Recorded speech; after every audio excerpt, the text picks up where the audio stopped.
सर्वांना नमस्कार। तर आज दुपारच्या जेवणासाठी मी बनवतीये छान पालकाची भाजी, कारण खूप दिवस झाले पालकाची ही अशी भाजी बनवलेलीच नव्हती आम्ही। पालकाची भाजी जी आहे ना, ती आधी मी कुकरमध्ये शिजवून घेणार आहे 1-2 शिट्ट्या लावून, आणि त्यामध्येच थोडेसे शेंगदाणे आणि हरभऱ्याची डाळ पण टाकणार आहे। सोबत थोडासा टोमॅटो पण टाकणार आहे, आणि भाजी जास्त काही शिजायला वेळ लागत नाही।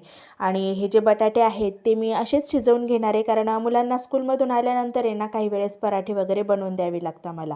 मग असे अचानकच सेपरेट कुकर लावावा लागतो बटाटे शिजवून घेण्यासाठी। तर आज म्हटलं यामध्ये 2-3 बटाटे पण उकडवून घेऊया, कारण मुलं घरी असले ना की त्यांना काही ना काही खाण्यासाठी लागतच असते।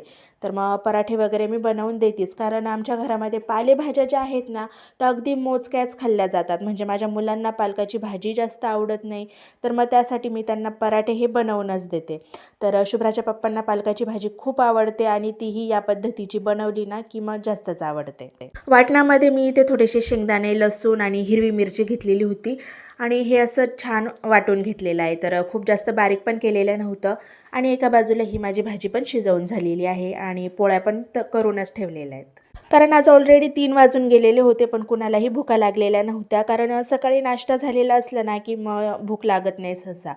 आणि ही भाजी जी आहे ना तर ही शिजवून घेतली आहे, आणि त्यासोबतच डाळ, टोमॅटो, शेंगदाणे हे पण होतं, तर ते मी छान असं घुसटून घेते आहे। म्हणजे जास्त बारीक पण नाही करायचं आपल्याला, थोडं अबोड-धोबड करून घ्यायचं। तसं तर संडेला आमच्याकडे नॉनव्हेजच असतं, पण आज काही कुणाला नॉनव्हेज खाण्याची इच्छा नव्हती, कारण सॅटर्डेला संध्याकाळीच चिकन आणलेलं होतं, आणि छान बिर्याणी पण बनवलेली होती। त्यामुळे सकाळी मुलांचा फुल नाश्ता पण झालेला होता, आणि त्यांच्यासोबत आमचा पण झालेला होता, आणि तसेही थंडीचे लाडू वगैरे असतात, त्यामुळे दुपारची जास्त लवकर भूक लागतच नाही। तर तसंही 3 वाजून गेलेले होते, म्हटलं काहीतरी बनवून ठेवावं, भूक लागली की खातील मुलं बरोबर। तर ही अशी छान मी पालकाची भाजी बनवलेली होती, आणि सोबत आज मुलांना कुरडई पापड पण खाण्याची इच्छा होती। तर आधी मी तेही तळून घेतलं, आणि त्यानंतर भाजीला छान फोडणी दिलेली होती।